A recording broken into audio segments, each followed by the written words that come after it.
کہ کیا وجہ ہے کہ ہمارے جو مسلمان ہیں جو بڑھاپا ہے ان کا وہ بہت زیادہ مشکلات کا اور پریشانیوں کا سبب بنتا ہے۔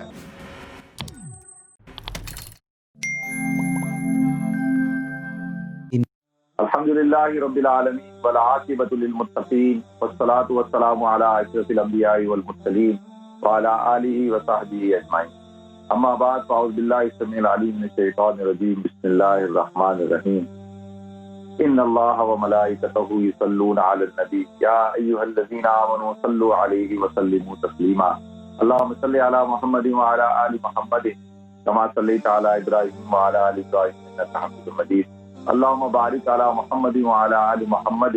کما بارکت علی ابراہیم وعلی آل ابراہیم انک حمید مجید، رب اشرح لی صدری ویسر لی امری واحلل عقدۃ من لسانی یفقہوا قولی۔ محترم ناظرین کرام، بزرگان دین اور میری عزیز ماؤں اور بہنوں بھائیوں، السلام علیکم ورحمۃ اللہ وبرکاتہ۔ ناظرین، ابھی میں تقریباً 15 دن 16 دن پاکستان میں رہا اور مختلف جگہوں پہ جانا ہوا، ملاقاتیں کرنی ہوئی علماء کے ساتھ، اور ہر مکتبہ فکر کے لوگوں سے ملاقاتیں ہوئی۔ عام طور پر جو چیز میں نے ایک نوٹس میں لے کے آیا ہوں ناظرین، وہ بڑی اہم ہے۔ وہ کیا کہ ہمارے ہاں میں نے دیکھا کہ لوگ خاص طور پہ جو 60 پلس ہیں، اکثر دیکھا کہ وہ ان کی جو لائف سٹائل ہے وہ بہت ہی زیادہ یعنی بیماریوں کا شکار، اور 60 سال کی عمر میں لوگ ایسا لگتا ہے جیسے کہ 75 سال 80 سال کی عمر ہے ان کی۔ اور عام طور پہ یہ چیز علماء سے جب ملاقات کی تو علماء کے اندر بھی دیکھا کہ وہ زیادہ تر بیماریوں کا شکار ہیں۔ تو یہ دیکھ کے بڑا مجھے افسوس ہوا کہ کیا وجہ ہے کہ ہمارے جو مسلمان ہیں اور وہ جو بڑھاپا ہے ان کا وہ بہت زیادہ مشکلات کا اور پریشانیوں کا سبب بنتا ہے۔ اور وہ خود بھی جب دیکھیں بڑھاپے میں جب آدمی بیمار ہو جائے، اور بڑھاپا تو خود ایک فی ذاتی ہی ایک کمزوری اور ایک ایسی عمر ہوتی ہے جس کے اندر انسان کے اعضاء کمزور ہو چکے ہوتے ہیں، اور وہ تو خود ہی کوئی بیماری بھی نہ ہو پھر بھی بڑھاپا فی ذاتی ہی ایک بیماری ہوتی ہے۔ لیکن جو یہاں پہ میں نے ایک چیز نوٹ کی ہے ویسٹ کے اندر، اور جو وہ ہمارے ہاں یہ چیز نظر نہیں آ رہی، وہ یہ ہے کہ یہاں پہ خاص طور پہ جو ہمارے ایشینز کا تو یہاں پہ بھی یہی مسئلہ ہے اور وہاں پہ بھی وہی مسئلہ ہے، وہ یہ کہ عام طور پہ ہمارے جو لوگ ہیں وہ ایکٹیو لائف سٹائل نہ ہونے کی وجہ سے، اور یعنی خاص طور پر جو ایکسرسائز ہوتی ہے، ایکسرسائز نہ کرنے کی وجہ سے، جاگنگ نہ کرنے کی وجہ سے، واک نہ کرنے کی وجہ سے، اور مختلف جسمانی جو ایکسرسائز ہوتی ہیں، جو ورزش ہوتی ہے وہ نہ کرنے کی وجہ سے بڑھاپا ان کا بہت مشکل ہو جاتا ہے۔ اور یہی عمر ہوتی ہے، دیکھیں ایک انسان، مثال کے طور پہ میں بات کر رہا ہوں ایک عالم کی، ایک پروفیسر کی، ایک اسکالر کی، کہ وہ علم حاصل کرتا ہے، پھر ریسرچ کرتا ہے، پھر پڑھاتا ہے۔ اب جب وہ اپنی عمر کے بالکل عروج پہ ہوتا ہے، یعنی جب 60 سال کا ہو جائے، اب اس کے ساتھ اگر عوارض لاحق ہو جائے، اس کی جسمانی اس کو جو اس کی ساخت ہے اس کے اندر خرابی ہو جائے، اور اگر وہ فالج کا شکار ہو جائے، عام طور پہ دیکھا کہ علماء فالج ہو جاتا ہے۔ کیوں فالج؟ اسی وجہ سے ہوتا ہے کہ ایکٹیو لائف سٹائل نہ ہونے کی وجہ سے۔ تو میری گزارش یہ ہے آپ حضرات سے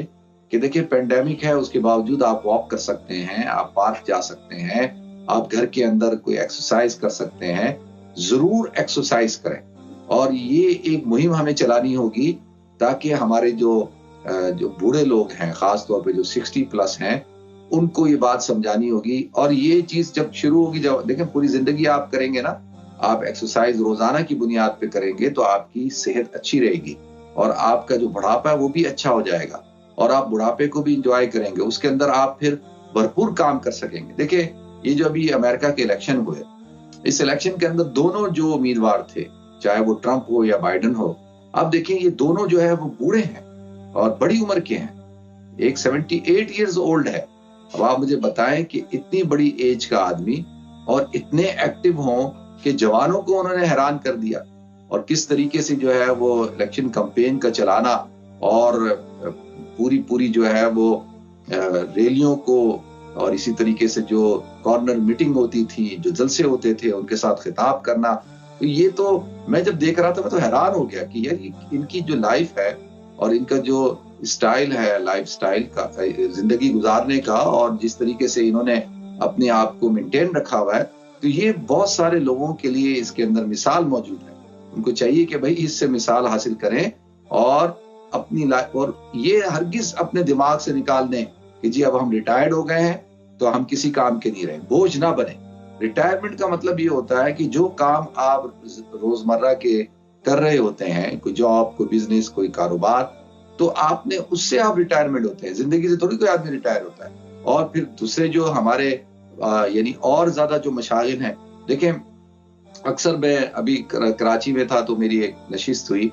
جس کے اندر جو بڑی عمر کے لوگ تھے، جو پروفیسرز تھے، ڈاکٹرز تھے، تو میں نے ان کو کہا کہ آپ حضرات گھروں میں بیٹھے ہوئے ہیں اور کسی قسم کی کوئی ایکٹیویٹی میں نہیں شامل ہوتے. آپ حضرات پروفیسرز تھے، ڈاکٹرز تھے، آپ حضرات ماشاءاللہ ایک بھرپور آپ نے زندگی گزاری ہے. تو زندگی ریٹائرمنٹ کے بعد ختم نہیں ہو جاتی، زندگی تو موت کے ساتھ ختم ہوتی ہے. تو لہذا آپ اپنے آپ کو انوالو کریں، چیریٹی کے کاموں میں آپ انوالو کریں، جو آپ کو اللہ تعالیٰ نے اسکل دیا. آپ تو پروفیسرز ہیں ماشاءاللہ، آپ لوگ تو جینیس ہیں. آپ نوجوانوں کی تربیت کریں، نوجوانوں کو پڑھائیں، جو آپ کے ایکسپیرینس ہیں وہ آپ ان کے ساتھ شیئر کریں. اور اس کے لیے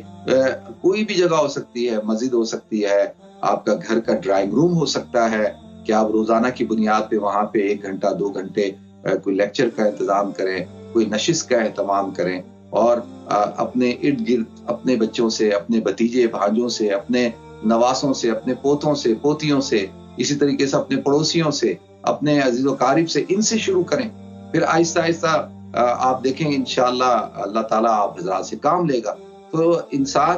بہت قیمتی ہے ناظرین، اس کو یہ زندگی اللہ تعالیٰ نے جو دی ہے، جب یہ اللہ تعالیٰ سوال پوچھیں گے، سب سے پہلا سوال پوچھیں گے جو زندگی میں نے تمہیں دی تھی اس زندگی کا تم نے کیا کیا، اور پھر اس زندگی کے اندر جو تمہارا بہترین وقت ہے جوانی کا، تو تم نے جوانی کہاں لگائی. تو لہذا مسلمان جب تک زندہ رہتا ہے وہ قیمتی ہے، وہ کارآمد ہے، اور اس کو اپنے آپ کو بیکار نہیں سمجھنا چاہیے. اس کو اپنے آپ کو انوالو کرنا، اور ایکسرسائز کریں. بڑھاپے کے اندر بھی واک کریں. آپ دیکھیں واک کرنا شروع کر دیں 40 منٹس ایوری ڈے. آپ 1 ہفتے بعد آپ اپنے اندر تبدیلی محسوس کریں گے، اپنی صحت کے اندر تبدیلی محسوس کریں گے، اپنے مزاج میں تبدیلی محسوس کریں گے. اب آپ کی جو مزاج میں چڑچڑا پن ہے، جو غصہ ہے، جو نا امیدی ہے، جو مایوسی ہے، اور یہ جو شیطان نے گھر کر لیا ہے، شیطان نے پکڑ لیا ہے، وہ ساری چیزیں ختم ہونا شروع ہو جائیں گی. آہستہ آہستہ آپ دیکھیں یہ ساری چیزیں آپ کے اندر سے ختم ہونا شروع ہو جائیں گی. آپ کے اندر نیا جوش ہوگا، نیا ولولہ ہوگا، نیا جذبہ ہوگا. تو انشاءاللہ میں بھی کوشش کرتا ہوں، آپ حضرات بھی کوشش کریں، اور ابھی سے کریں، آج سے ہی کریں. انشاءاللہ کریں گے تو آپ دیکھیے گا آپ کی زندگیوں میں ایک انقلابی تبدیلی آئے گی. اللہ تعالیٰ ہم سب کو عمل کرنے کی توفیق عطا فرمائے.